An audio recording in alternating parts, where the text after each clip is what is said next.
This is Kyle Ean Haggerty, host of Pageant Verite here on Pageant Live. It is that time of year again for Miss World. These are my top 5 picks. In no particular order is Venezuela, Colombia, India, France, and the United States. I pick these countries based on how they prepare their contestants. As an international level pageant coach, I do take a lot of stock and a lot of notice in how countries prepare their title holders because, as I've always said, preparation is the key to success. Many countries choose their winners to represent their country at Miss World or other international pageants based on a hierarchy system. So, for example, let's take Venezuela a few years ago.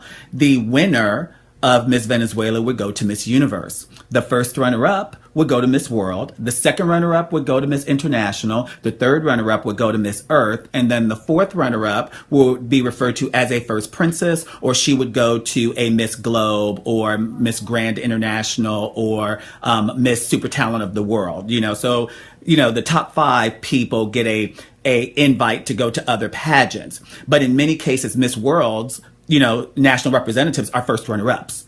These countries do not do that. They actually have an actual competition that their winner goes to Miss World. And what I've realized is that when a young lady has actually won a national competition, she tends to do better at the international pageant like Miss World.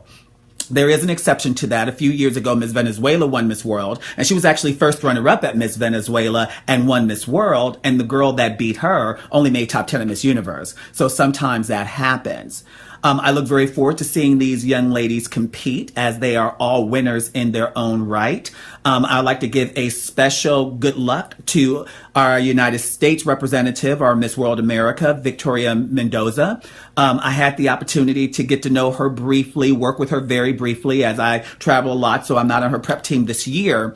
But she's an outstanding young lady. I wish her the best of luck. But, I think the countries that I just mentioned are going to bring it, and she's going to have to work really hard for it. But I feel that she's capable of doing it. With that being said, I wish all the contestants from around the world the best of luck. I look forward to watching it. And, let's see what happens. I am Kyle Ean Haggerty, host of Pageant Verite here on Pageant Live.